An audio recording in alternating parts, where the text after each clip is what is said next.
तमिलनाडु के चोलपुरम में पीएम मोदी का भव्य स्वागत। राजेंद्र चौल की जयंती समारोह में लिया हिस्सा।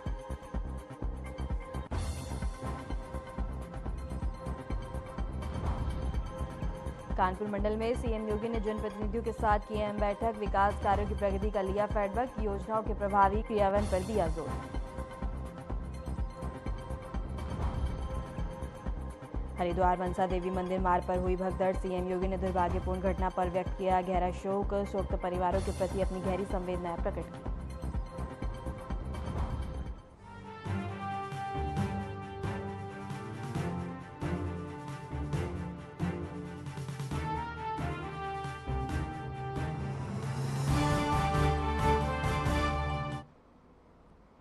नमस्कार, आपका बहुत बहुत स्वागत है। मैं हूं आपके साथ वर्षा शर्मा। रुक करेंगे उत्तर प्रदेश की खबरों की ओर।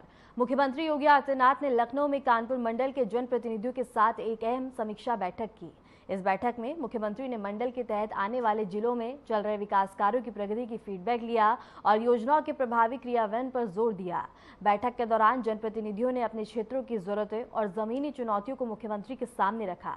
सीएम योगी ने अधिकारियों को निर्देश दिए कि जनता से जुड़े मुद्दों को प्राथमिकता के आधार पर हल किया जाए और सभी विकास योजनाएं तय सीमा पूरी की जाएं। मुख्यमंत्री ने साफ किया कि प्रदेश सरकार विकास, पारदर्शिता और जन कल्याण की नीति पर काम कर रही है और इसमें किसी भी प्रकार की लापरवाही को बर्दाश्त नहीं किया जाएगा। बैठक में कानून व्यवस्था, बुनियादी ढांचे, शिक्षा, स्वास्थ्य, सिंचाई और पेयजल से जुड़ी परियोजनाओं की भी समीक्षा की गई।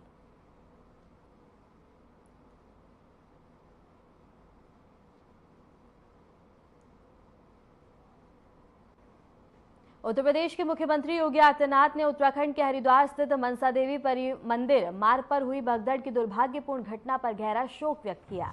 उन्होंने इसे अत्यंत दुखद एवं हृदय विदारक करार देते हुए शोक परिवारों के प्रति अपनी गहरी संवेदनाएं प्रकट की। सीएम योगी ने कहा कि मेरी संवेदनाएं परिवारों के साथ है और मां मनसा देवी से प्रार्थना है कि दिवंगत आत्माओं की परिजनों को यह दुख सहने की शक्ति एवं घायलों को शीघ्र स्वास्थ्य लाभ प्रदान करे।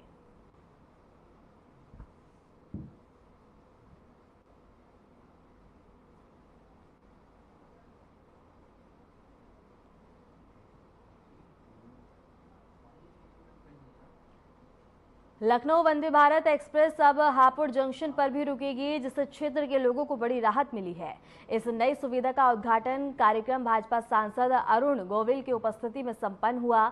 इस अवसर पर सांसद ने कहा कि जनता के लिए यह सरकार बहुत अच्छी पहल है और हापुड़ वासियों के लिए बहुत सुविधाएं हो गई हैं। जिस प्रकार से रेलवे का विकास हो रहा है उसके लिए हम प्रधानमंत्री नरेंद्र मोदी और रेलवे मंत्री अश्विनी वैष्णव का बहुत धन्यवाद करते हैं। वंदे भारत के ठहराव से हापुड़ के यात्रियों को मेरठ, लखनऊ और अन्य प्रमुख शहरों से बेहतर और तेज कनेक्टिविटी मिलेगी। इससे व्यापार, शिक्षा और रोजगार से जुड़े लोगों को भी विशेष लाभ होगा। सरकार की बहुत अच्छी पहल है जनता के लिए। पहली बात तो वंदे भारत यहाँ हमें मिली मेरठ से लखनऊ, और दूसरी बात यहाँ इसका स्टॉपेज मिल गया हापुड़ में। हापुड़ वासियों के लिए, गाजियाबाद वासियों के लिए, सभी के लिए बहुत सुविधा हो गया है। और जिस तरह से रेलवे का विकास हो रहा है हमारे देश में, उसके लिए हम माननीय प्रधानमंत्री श्री नरेंद्र मोदी जी को और माननीय रेल मंत्री श्री अश्विनी वैष्णव जी को उनको बहुत बहुत धन्यवाद करना चाहेंगे। और अभी जैसे इस ट्रेन को वाराणसी तक भी, वंदे भारत को वाराणसी तक भी ले जाया गया है, उसके लिए सभी जनप्रतिनिधियों का बहुत ज़्यादा कोशिश रही है और सबकी कोशिश ये कामयाब हुई है। यहाँ पर हमारे मंत्री जी भी हैं, कपिल देव जी, उन्होंने भी बहुत इसके लिए प्रयास किए। सभी के प्रयासों से ये दिन आ गया है आज, और आशा है कि और इसी तरह से विकास होता रहेगा यहाँ पर। हापुड़ जनपद में आज लगभग 16 परीक्षा केंद्रों पर प्रतियोगी परीक्षा का सफल आयोजन किया गया, जिसमें कुल बता दें कि 7,560 अभ्यर्थी भाग ले रहे हैं। परीक्षा को बता दें कि नकलविहीन तरीके से संपन्न कराने के लिए प्रशासन ने व्यापक इंतजाम किए। प्रत्येक परीक्षा केंद्र पर बता दें कि सेक्टर मजिस्ट्रेट की तैनाती की गई। वहीं परीक्षा कक्षों में नियुक्ति और इसके साथ ही बता दें कि गहन जांच भी की गई है। जिला कप्तान सहित सभी वरिष्ठ अधिकारियों ने परीक्षा केंद्रों का संयुक्त निरीक्षण किया। इसके अलावा एसडीएम और सीओ भी पूरे दिन पुलिस बल के साथ और इसके साथ ही मौजूद रहे, जिससे किसी भी प्रकार की अव्यवस्था से निपटा जा सके। परीक्षा पत्रों को बता दें कि कोषागार से केंद्र तक पहुंचाने और परीक्षा उपरांत उत्तर पुस्तिकाएं पोस्ट ऑफिस में जमा कराने की प्रक्रिया भी मजिस्ट्रेट और पुलिस बल की निगरानी में अंजाम दिया जा रहा है। हर केंद्र पर सीसीटीवी, स्कैनर, कंट्रोल रूम और बायोमेट्रिक वेरिफिकेशन की व्यवस्थाएं मौजूद हैं। आयोग के पर्यवेक्षक स्वयं जिले में मौजूद रहकर परीक्षा की निगरानी कर रहे हैं। अभ्यर्थियों की सुविधा के लिए रूट मैप जारी किया गया और स्थानीय ऑटो चालक और ई रिक्शा यूनियन से समन्वय कर परीक्षार्थियों को उनके केंद्र तक पहुंचाने का इंतजाम भी किया गया। नगर पालिका ने आवास की निःशुल्क व्यवस्था भी की है और प्रशासन को पूर्ण विश्वास है कि इस पुख्ता व्यवस्थाओं के चलते आज की परीक्षा शांतिपूर्वक और निष्पक्ष रूप से संपन्न कराई जाएगी।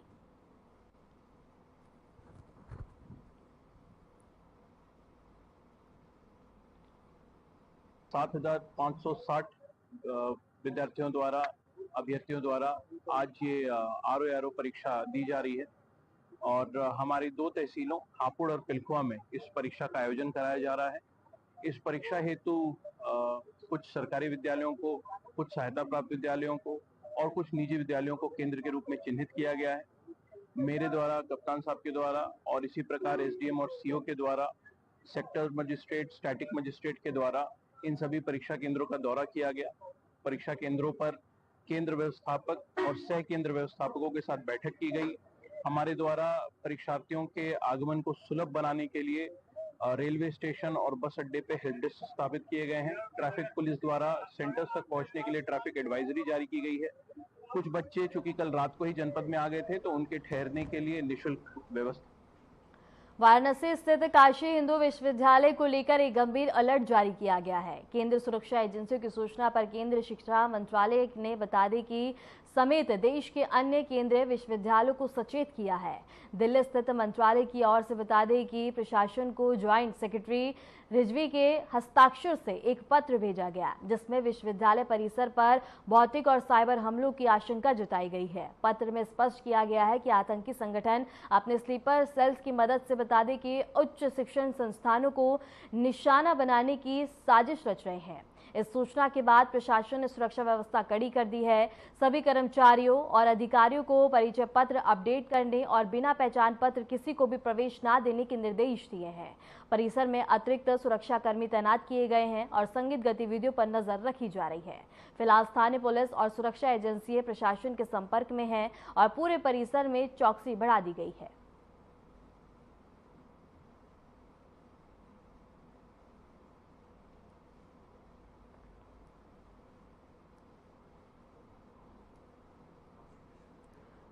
प्रयागराज विकास प्राधिकरण ने शहर के सिविल लाइंस इलाके में अवैध रूप से संचालित होटलों और रेस्टोरेंट्स के खिलाफ बड़ी कार्रवाई की है। पीडीए ने होटल लेगेसी और होटल अंबा पैलेस को सील कर दिया।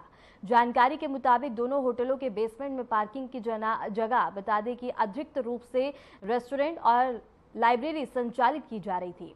इस उल्लंघन को देखते हुए पीडीए के सचिव अजीत सिंह के आदेश पर जोनल अधिकारी के नेतृत्व में बड़ी कार्रवाई की गई है और पीडीए अधिकारी ने स्पष्ट किया है कि प्रयागराज में अब अवैध निर्माण और अनियमित संचालन को किसी भी सूरत में बर्दाश्त नहीं किया जाएगा। भविष्य में भी इस तरह की कार्रवाई का सिलसिला जारी रहेगा।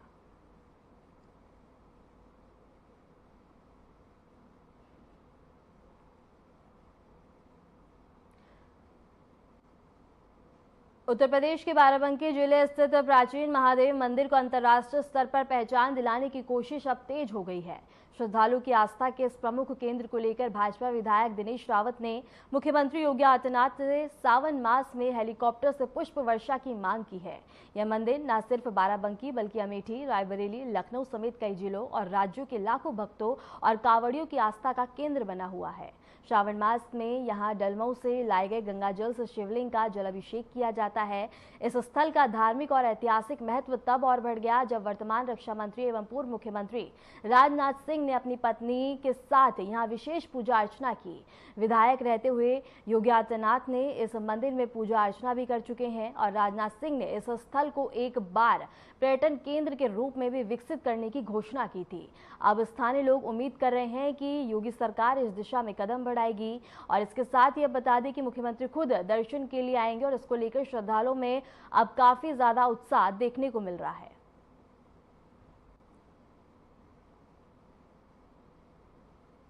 उत्तर प्रदेश के बाराबंकी जिले के औसानेश्वर महादेव मंदिर की बात करें तो पूर्व में जो पूर्व मुख्यमंत्री थे राजनाथ सिंह और मौजूदा रक्षा मंत्री ने अपनी पत्नी सावित्री सिंह के साथ यहां पर भव्य पूजन अर्चन किया था और उस दौरान वो हैदर के विधायक भी थे।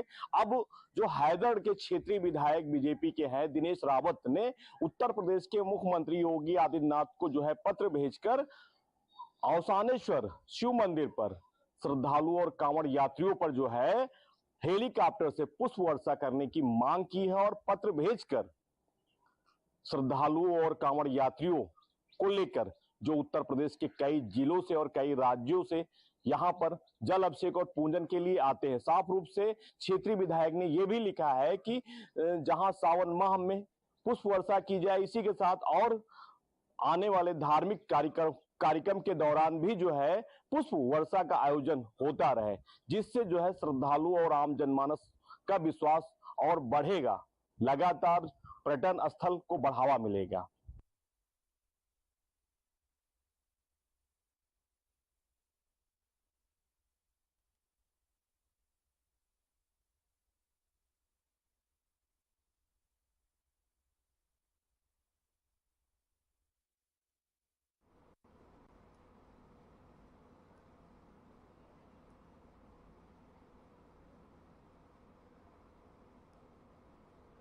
उत्तर प्रदेश लोक सेवा आयोग द्वारा आयोजित आरओ-एआरओ भर्ती परीक्षा रविवार को बहराइच जिले में शांतिपूर्ण ढंग से संपन्न हुई।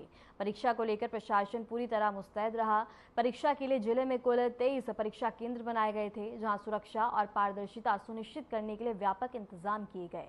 जिलाधिकारी बहराइच ने बता दी कि स्वयं विभिन्न परीक्षा केंद्रों का निरीक्षण कर व्यवस्थाओं का जायजा लिया और शांतिपूर्ण परीक्षा संचालन के लिए केंद्र प्रभारियों को निर्देश भी दिए। इसके साथ ही बता दी कि परीक्षा में कुल 47% परीक्षार्थी उपस्थित रहे और जिला प्रशासन की निगरानी और कड़ी व्यवस्था के चलते किसी भी केंद्र से गड़बड़ी या अव्यवस्था की सूचना नहीं मिली।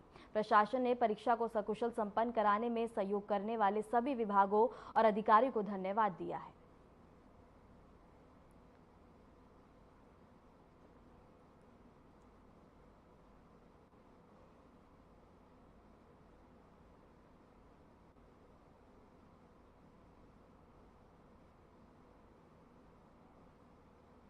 गाजीपुर जनपद से एक चौंकाने वाली वारदात सामने आई है, जिसने पूरे इलाके को हिलाकर रख दिया। पारिवारिक जमीन विवाद में एक बेटे ने हैवानियत की सारी हदें पार करते हुए अपने ही माता पिता और बहन की निर्मम हत्या कर दी।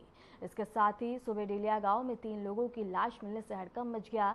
मृतकों की पहचान विद्यापंती और उनकी बेटी के रूप में हुई है। जांच में सामने आया है कि आरोपी बेटा जमीन के बंटवारे को लेकर गुस्से में था, क्योंकि माता पिता कोर्ट से न्याय की कोशिश कर रहे थे। स्थानीय लोगों के मुताबिक परिवार में लंबे समय से जमीन को लेकर विवाद चल रहा था।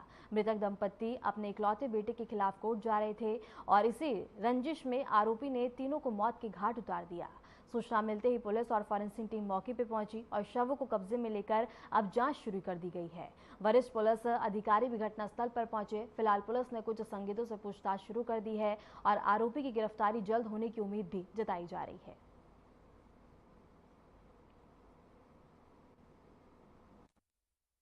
थाना कोतवाली क्षेत्र के अंतर्गत ग्राम दिलिया से एक सूचना प्राप्त हुई थी कि शिवराम यादव और उनकी पत्नी और उनकी बेटी की हत्या हुई है और ये हत्या उनके ही बेटे अभय यादव के द्वारा कारित की गई है। इनके मध्य में कुछ प्रॉपर्टी विवाद सामने आ रहा है, पारिवारिक विवाद था। जो मृतक हैं, जो गांव के लोगों ने बताया कि उन्होंने कुछ संपत्ति अपनी बेटी के नाम की थी, इस बात से ये क्षुब्ध था और नाराज़ रहता था।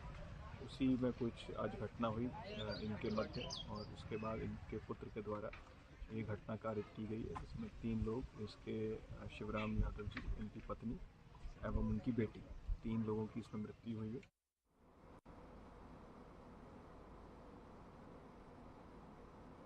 इसी खबर पर रुक करेंगे हमारे संवाददाता सुनील गुप्ता का। सुनील, क्या कुछ जानकारी है पूरे मामले को लेके? जी, आपको बता दें कि गाजीपुर जनपद के एक ग्राम सभा डिलिया में उस वक्त हेलो जी सुनील बोलिए। गाजीपुर जनपद के डिलिया ग्राम सभा में एक सनसनीखेज वारदात सामने आई। जमीन के बंटवारे को लेकर चल रहे पारिवारिक विवाद में एक युवक ने हैवानियत की सारी हदें पार करते हुए अपने ही माता व पिता व बहन की कुल्हाड़ी से मारकर हत्या कर दी। सुनील, पूरे मामले को लेकर प्रशासन का क्या कुछ कहना है और किस तरह की कार्रवाई प्रशासन की ओर से की जा रही है? प्रशासन ने अपने तरफ से मौके पर स्वयं एसपी डॉक्टर इरज राजा पहुंचे और बेटे की गिरफ्तारी के लिए लगातार टीमें लगाई है और जल्दी गिरफ्तार करने का आश्वासन दिया। वहीं फिलहाल हत्यारोपी बेटा अपने परिवार समेत मौके से फरार है, जिसकी गिरफ्तारी के लिए पुलिस द्वारा लगातार दबिश दी जा रही है। सुनील, पूरे मामले को लेकर स्थानीय लोगों का क्या कुछ कहना है और किस तरह का माहौल अब लोगों में देखने को मिल रहा है? लोगों में माहौल इतनी खराब स्थिति चल रही है कि लोगों द्वारा ये बताया जा रहा है कि हत्यारोपी पुत्र कई दिनों से अपने माता पिता से नाराज था। जमीन बंटवारे जिसे लेकर ये घटना कारित की गई। सुनील, क्या जो आरोपी है जो उसके ऊपर कोई पहले भी आपराधिक मामले दर्ज हैं? नहीं, इस तरह की अभी कोई जानकारी नहीं उपलब्ध हो पाई है। ठीक है सुनील, आपका बहुत बहुत शुक्रिया हमारे साथ जुड़ने के लिए और तमाम जानकारी साझा करने के लिए। फिलहाल रुकते हैं एक छोटे से ब्रेक के लिए, बने रहे हमारे साथ।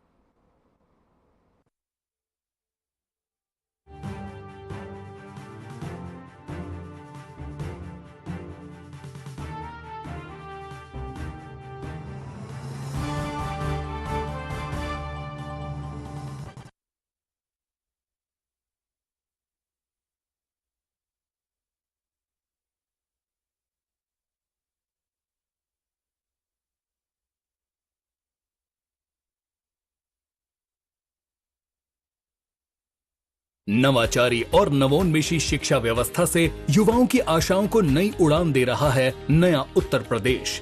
ग्रामीण परिवेश हो या फिर नगरीय क्षेत्र, गुणवत्ता युक्त शिक्षा बनी है नए उत्तर प्रदेश की पहचान।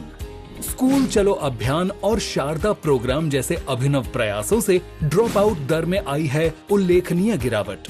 ऑपरेशन कायाकल्प और टैबलेट वितरण जैसे कदमों से डिजिटल शिक्षा को मिले हैं नए आयाम।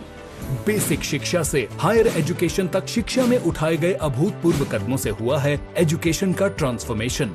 अंत्योदय और बिना किसी भेदभाव के सबको समान शिक्षा का अधिकार बना है युवाओं के उज्जवल भविष्य का आधार। वर्ष 2017 के बाद डबल इंजन सरकार के अभिनव प्रयासों ने नए उत्तर प्रदेश की शिक्षा व्यवस्था में किया है युगांतकारी ट्रांसफॉर्मेशन। समान शिक्षा का अधिकार, डबल इंजन सरकार।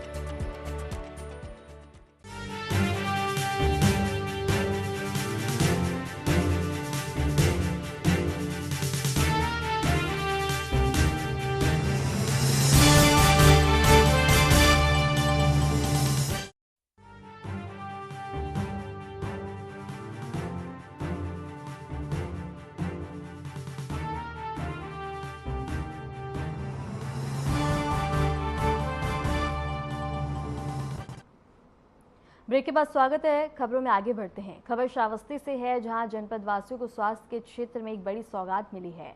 जिला अस्पताल में हार्ट अटैक मरीजों के लिए बता दें कि केयर प्रोग्राम की शुरुआत की गई है। इस योजना के तहत अब जिले में ही हार्ट अटैक से पीड़ित मरीजों को तुरंत और प्रभावी इलाज मिल सकेगा। इस कार्यक्रम का शुभारंभ सांस संस्था द्वारा जिला अस्पताल के इमरजेंसी बिल्डिंग में किया गया। वरिष्ठ डॉक्टर अरविंद कुमार को इस कार्यक्रम का नोडल अधिकारी नामित किया गया। वे अपनी टीम के साथ हृदय रोगियों का उपचार करेंगे और इस योजना के अंतर्गत मरीजों को आपात स्थिति में 20,000 रुपए कीमत वाला सरकारी इंजेक्शन निःशुल्क उपलब्ध कराया जाएगा, जो हार्ट अटैक की शुरुआती इलाज में जीवन रक्षक साबित होता है। डॉक्टर ने बताया है कि केयर प्रोग्राम की शुरुआत से जिले में हार्ट अटैक के मामलों में समय पर इलाज देकर लाखों लोगों की जान बचाई जा सकती है। अब हृदय रोगियों को इलाज के लिए लखनऊ या अन्य बड़े शहरों की ओर भागना नहीं पड़ेगा। यह कार्यक्रम श्रावस्ती के लिए एक क्रांतिकारी कदम माना जा रहा है, जिससे जनपद में चिकित्सा सुविधाओं की गुणवत्ता में ऐतिहासिक सुधार होगा।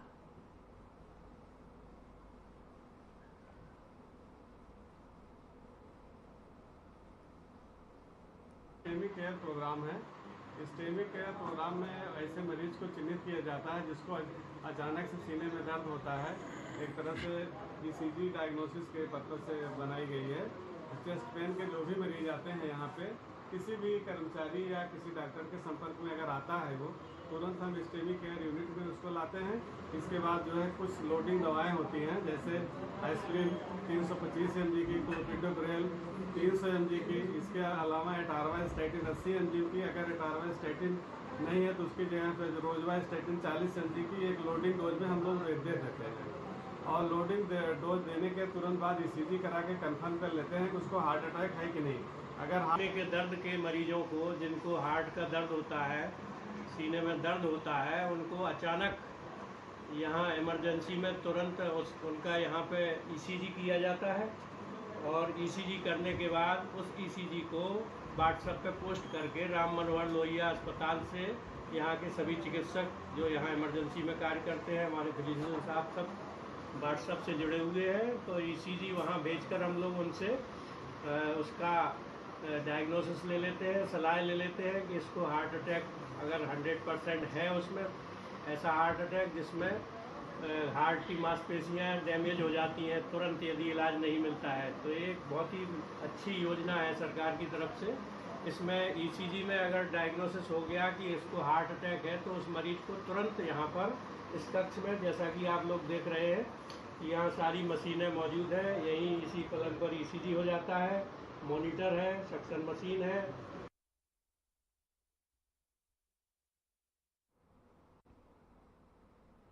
बरेली के सिविल लाइंस क्षेत्र में समाजवादी पार्टी कार्यालय के बाहर एक व्यापारी से खुलेआम मारपीट का मामला सामने आया है। यह घटना सपा छात्र सभा पदाधिकारियों द्वारा की गई और पूरी वारदात सीसीटीवी कैमरे में कैद हो गई। घटना का वीडियो सोशल मीडिया पर वायरल होते ही शहर में आक्रोश फैल गया। पीड़ित व्यापारी श्याम कृष्ण गुप्ता के अनुसार मामूली कहासुनी के बाद सपा छात्र सभा अध्यक्ष अविनाश मिश्रा और उपाध्यक्ष ब्रजेश श्रीवास्तव ने उनके साथ मारपीट की और उन्हें नाली में धक्का दे दिया। हैरानी की बात यह रही कि मौके पर सपा जिला अध्यक्ष भी मौजूद थे, लेकिन उन्होंने घटना को रोकने का कोई प्रयास नहीं किया। व्यापारी ने बताया कि इन पदाधिकारियों से पहले भी कहासुनी हो चुकी है और अब वह खुद को डरा हुआ महसूस कर रहा है। घटना के बाद पुलिस मौके पर पहुंची और मामला शांत कराया, लेकिन खबर लिखे जाने तक कोई एफआईआर दर्ज नहीं की गई थी। स्थानीय व्यापारी संगठनों और आम नागरिकों ने प्रशासन की चुप्पी पर सवाल उठाए हैं और आरोप लगाया है कि सपा कार्यालय के सामने दिन दहाड़े गुंडई हुई और कार्रवाई के नाम पर कुछ भी नहीं किया गया। विपक्षी दलों ने भी इस मामले में कड़ी कार्रवाई की मांग की है।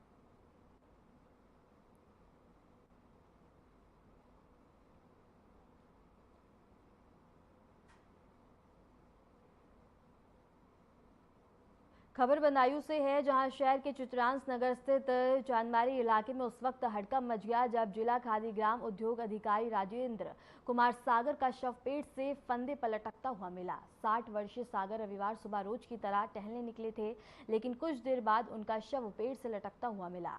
स्थानीय लोगों ने दृश्य देखकर तत्काल परिजनों को सूचना दी, जिसके बाद घटना की जानकारी सिविल लाइंस कोतवाली पुलिस को दी गई। मौके पर पहुंचे पुलिस ने शव को कब्जे में लेकर पोस्टमार्टम के लिए भेज दिया और जांच शुरू कर दी। राजेंद्र कुमार सागर वर्तमान में कन्नौज जिले में जिला खादी ग्राम उद्योग अधिकारी के पद पर तैनात थे और आगामी 31 जुलाई को उनके सेवानिवृत्त होने की तिथि निर्धारित थी। सिविल लाइंस कोतवाली के इंस्पेक्टर मनोज सिंह ने बताया है कि परिजनों की ओर से किसी तरह का आरोप नहीं लगाया गया। फिलहाल मामले की जांच की जा रही है और रिपोर्ट के आधार पर आगे की कार्रवाई की जाएगी।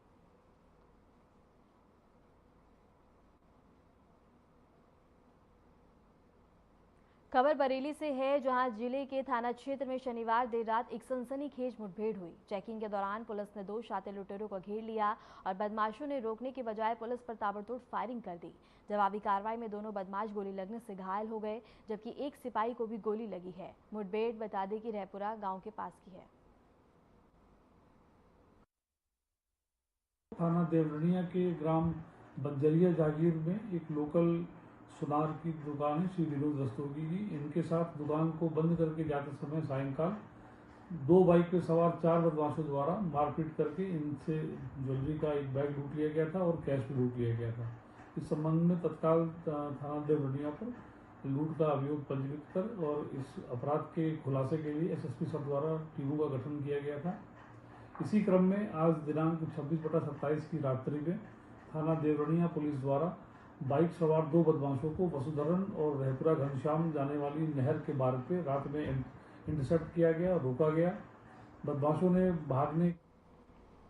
खबर कानपुर से है, जहां कन्नौज की डीआईजी ने कानपुर पुलिस लाइन स्थित आरटीसी रिकॉर्ड ट्रेनिंग सेंटर का दौरा किया और वहां चल रहे बता दें कि प्रशिक्षण व्यवस्थाओं का जायजा लिया। उन्होंने प्रशिक्षण में उपयोग हो रहे संसाधनों, अनुशासन, दैनिक दिनचर्या और व्यवस्थाओं का गहन निरीक्षण किया। निरीक्षण के दौरान डीआईजी ने अधिकारियों से प्रशिक्षण से जुड़ी जानकारी ली और आवश्यक दिशा निर्देश भी दिए। उन्होंने कहा कि रिकॉर्ड पुलिसकर्मियों को बेहतर प्रशिक्षण देना विभाग की प्राथमिकता है, ताकि वे भविष्य में सेवा में उत्कृष्ट प्रदर्शन कर सके।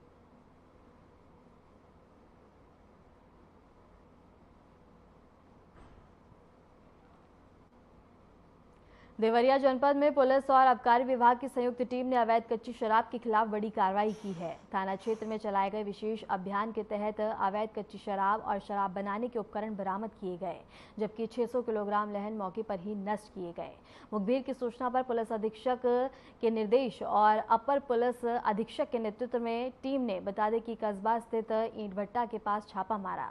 इस दौरान 6 अभियुक्तों को गिरफ्तार किया गया, जबकि पास से 9 प्लास्टिक के जरीकेन विबारी शराब और अवैध निर्माण के उपकरण बरामद हुए। गिरफ्तार अभियुक्तों के खिलाफ थाने पर मुकदमा दर्ज कर लिया गया और आगे की कार्रवाई जारी है। पुलिस अधीक्षक ने बताया कि जनपद में अवैध शराब के निष्करण और भंडार और बिक्री पर पूरी तरह रोक लगाने के लिए अभियान लगातार जारी रहेगा।